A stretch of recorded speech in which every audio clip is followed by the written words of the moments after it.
God was coming to save us and to bring the kingdom of God, to bring a new kind of freedom, but that people had taken these ideas about God and turned them into kind of a religion, a bunch of religious rules about how they were supposed to live their lives. So they were struggling with this perspective. They lived on this street.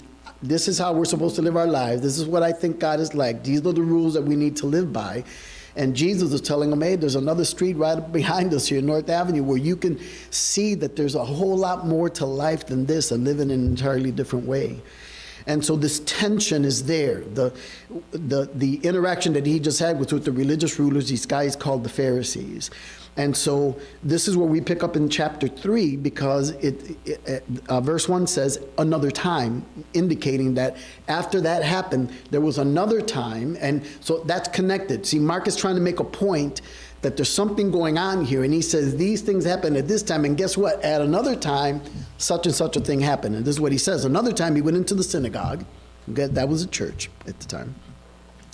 And a man with a shriveled hand was there, and some of them were looking for a reason to accuse Jesus. So they watched him closely to see if he would heal him on the Sabbath. So they typically went to synagogue on the Sabbath to read the scriptures and to interact with each other.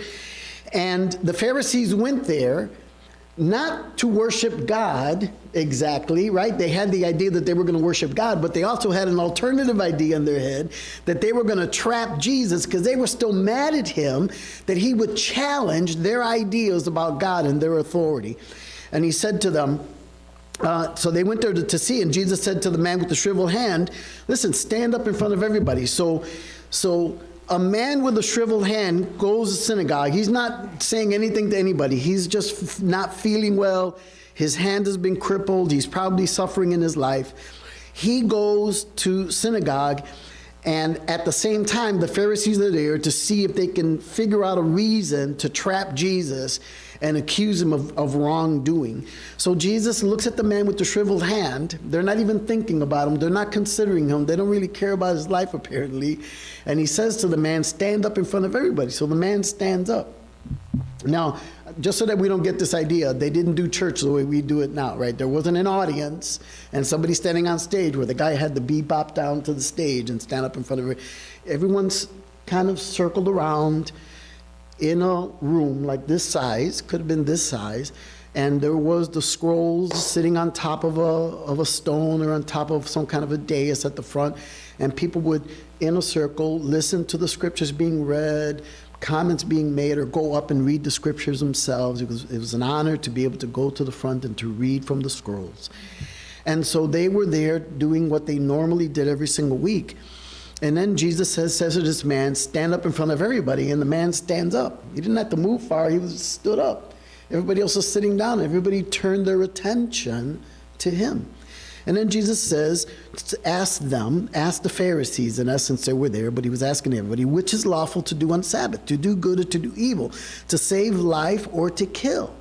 So he was saying to them, have you thought about this? Like, are you suggesting that God, who was interested in providing the Sabbath for our rest, for our rejoicing, that we would rest in the work that he's done, that would not include, also bringing rest, bringing peace to people who are having a hard time, to people whose hands are shriveled? He was just trying to challenge them. Like, how can you limit the things that God will do based on these rules that you've created? You're not even thinking about why God did what he did, about what it is that he intended for us. He wants peace and freedom and restoration for the world. He's not trying to load another set of rules on top of the world, right? There's already enough stuff going on. Now, let me tell you, some people will look at me and say, oh, you're a grace preacher. You're just saying that we can do anything well. I'm not saying that at all. What I'm saying is that we need to understand who God is first, so that then we can begin to live our lives in the right way. Don't sin, be holy. God says, be holy as I'm holy. That means don't participate in sin. But you can't stop participating in sin because you think it's a rule. The way that we stop participating in sin is that we come to agreement with God. We say, Lord, you're right. sin destroys, sin kills. So I choose then not to participate in that. Not that I choose not to do it because I'm afraid that if I break the rules, you're going to throw me in hell. Like, that is a reality that comes at the end. For people who all the way through to the end refuse to follow God, that's what we're going to see here. But for those who are open to understanding who the Lord is and to coming into agreement with him, then those things do not apply, because we enter into the kingdom of God and we become a different kind of person, a person who is in agreement with that which God is doing. So he challenges them directly. He says, are you in agreement with God or are you not? Was the basic question. Is it lawful on the Sabbath to do good or to do evil? Is it lawful on the Sabbath to save life or to kill? He says, if I have an opportunity to do good, that is, to give to someone something that they need in order to experience the restoration of God and the freedom of God and the joy of God, do I withhold that to follow this rule? Could that not be considered evil? And so he's challenging them and asking them, do I do good or do I do evil? And they didn't want to deal with that. It was like, that philosophical question is way too deep, way too difficult for us to deal with. You know, I just know what I know, and that we can't do anything on the Sabbath. I choose to live by these rules, is what they were saying. For many of us, that's how we look at religion and how we live out our Christian faith. Even though we don't say it, we live it out, not because we're in agreement with God half the time. I mean, there's some agreement with God, obviously, but the rest of the time, we have this agreement where we live under these rules that we're constantly struggling with. You know, you can't do that, you can't do this, how could that person come to church dressed like that, all these different things. And it gives no space, really, for people who honestly, in their brokenness, want to figure out who is God and how can I draw near to him. Because the rules keep them out. It's like a big, gigantic fence. It's like my father telling us, you can only play on this block. You can't leave. And there's a whole world out there. And by the way, I appreciate my dad's warnings and the fact that he kept my sisters on the block. All right? But there comes a time when you got to go beyond the block. There comes a time when in our Christian faith, we need to come into agreement with God and say, Lord, this is why I'm with you. This is what I want to do. I don't want to live by rules. I want to live by loving you and by knowing you and by being in agreement with you. That's the way it works. So he looked around at them in anger, Jesus says, this is verse 5. Which is lawful to do on the Sabbath? To do good, to do evil, to kill, to save life, or to kill? But they remained silent. And he said to them, he looked around at them and he said in anger, he looked around at them in anger and deeply distressed at their stubborn hearts and said to the man, stretch out your hand. Now, I want you to understand that this is the Son of God and very God standing in their midst. And he is angry. He is upset. What? At them personally? It isn't an issue of Jesus picking out a particular person and saying, you, I hate you. What Jesus was looking at was this thinking, this idea, this way of life, this choosing against God, this choosing religion over God that was trapping not just them, but all the people that were around them, because they were leaders of the people that were there. And he looked at this and he was angry. He was angry with them. He was angry at the situation. He was angry at the circumstances. He was angry that this man had a shriveled hand and that they would choose not to heal him if they had the power to heal him. The Lord is not pleased with this situation. This is what pleases God's heart, that in the sincerity of our person, the sincerity of our hearts, that we would actually want to do whatever it is that God is doing. Jesus said, I only do what I see the Father doing. Even this was Jesus looking at the Father and saying, I'm going to do what I see my Father doing. Goes on. So he says to the man, stretch out your hand. And he stretched it out. And when he stretched out his completely shriveled hand, and he goes like this, his hand was completely healed. He just goes from here to here. It was an instantaneous healing. Nobody talks about this. But my goodness gracious, he's standing there most of his life with a shriveled hand, and he goes from here to here, a movement that he's probably done a kabillion times. And in that moment, in the fraction of a second, maybe it wasn't even a second, maybe there was no time associated whatsoever. Maybe it was just a thing that happened without any transitionary, period that you can't even measure in microseconds. Like he's there shriveled and then he's not shriveled. Like that was the the state of being of this hand. And people saw this happen. This is my point, that people saw this happen. And he says, and then he says, so the man stretched out his hand, and his hand was completely healed. And this is the response from the Pharisees. So steeped were they in their way of thinking, in their way of wanting for God to be and for God to behave, in essence, right? It says, then the Pharisees went out and began to plot with the Herodians how they might kill Jesus. The Pharisees, the religious rulers of the time, got together with the Herodians, that is, these men who supported King Herod. They were secular Jews, secular people, not at all, not really religious, but rather political in their perspective. And they got together with them and mixed, in this instance, their religion and their politics together for the sake, for dealing with a common cause, to kill Jesus, because he was threatening everything about who they were and what they were doing. And let me tell you something. This situation has not changed even to this very day. Do you think that there are religious people who are not more interested in religion than they are in pursuing God? Let me tell you that there are people who are more interested in the world, and I can talk about this later, who are more interested in the organization or in the structure or in the politics or in the rules of the church than they are in seeing people draw near to God, because it's too messy, because it's outside the rules, because it doesn't work the way they think it's supposed to work. And then there are those who are in politics that we think support the Christian faith, or who are supportive of the things that God is doing, and yet they take stances and they do things at times that are contrary to the way that God would have us do things.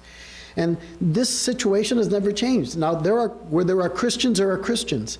There are Christians in the church who want to serve God. There are Christians in politics who want to serve God. There are Christians everywhere that want to search God, but you cannot necessarily identify a Christian with those institutions or those organizations. Here's who a Christian is: one who has dedicated their heart, he or she, to the Lord to do whatever it is that God calls them to do.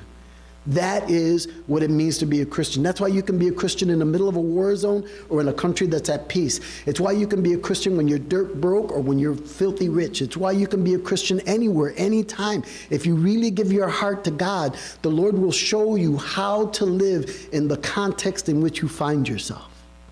That's the way it's supposed to be. So this is what Jesus is trying to communicate, and they decide, we're going to kill him. We're going to kill him. Imagine, we're going to kill him. We're going to take his life. This is what they're planning. Now, I can be like shocked at that, but honestly, if I lived in a culture where there was people being killed every day, maybe I would not be as shocked, because I'm people, they were people, people are people. But it shocks me a little bit right here in this peaceful place to think about that. So, the religious rulers and the secular rulers were against the things that God was doing. Let's move on. The next thing that happens is, I don't know what time, I still got time, right? Yeah. So the next thing that happens is verse 7. You with me? Keep that in mind, what just happened there, because we're going to come back to it. Jesus withdrew. He leaves this place with all these people and with his disciples, that is, those that he was teaching. And he goes to the lake, and a large crowd from Galilee followed him. And when they heard all that he was doing, many people came to him from Judea, Jerusalem, Idumea, and the regions across the Jordan and around Tyre and Sidon. Essentially, if you look at a map of Israel, what he's saying here is that people from all over Israel, even up into Syria and other places, Lebanon and Syria, were looking at what Jesus was doing, were hearing about what he was doing, and they traveled, it'd be equivalent today to like going to India or something, like 30 hours in an airplane or something. They traveled a long time, a long way, because there were people who were hurting, because there were people who were hungry for God, because there were people who needed something to change in their life from where they were. So it says Jesus withdrew. He says, all these people heard about it. It says, verse 9, because of the crowd, he told his disciples to have a small boat ready for him to keep the people from crowding him. Now, remember that Mark is telling one perspective or one view of the story, because Jesus on this boat, we find in Matthew and in Luke and in John, other things that happened at this time, and we'll see again Jesus standing in a boat and things happen in Mark later on. But that's not the point of what he's talking about here. The point he's trying to make in this is something else. So it's not different. A lot of people come to me with this and say, well, why don't they all tell the same story? You know, he's standing on the boat there. Why does this guy say he was doing that on that when he was standing on the boat? And this guy is saying that he was doing something else, because there's another point. Because he's just focusing on the point. He's trying to help us to see something that was going on. He's not necessarily interested in detailing every second of every day exactly what Jesus is doing. He's just looking at this and saying, listen, you got to understand, a part of what Jesus' message was this, that there was something going on that we needed to recognize in Jesus being there at this time. Right? So he stands on this boat. He had healed many, is verse 10, so that those with diseases were pushing forward to touch him. They wanted so much to touch him. And he says, verse 11, whenever evil spirits saw him, they fell down before him and they cried out, "You are the Son of God." But he gave them strict orders not to tell anybody who he was. Now, this connects back with what we were talking about in previous weeks. That Jesus comes into begins his public ministry, and the religious rulers have been teaching that was and is that the Messiah, according to their religious perspective, would come and take over the world, liberate Jerusalem by force and kick out the Romans, and they would be a kingdom that would stand forever and ever. This is what they were expecting. Instead, what the Lord meant when he said that to the prophets was that kingdom that was coming was not going to come as a political kingdom. It was going to come as a godly kingdom, which is more powerful than any political kingdom, more powerful than guns,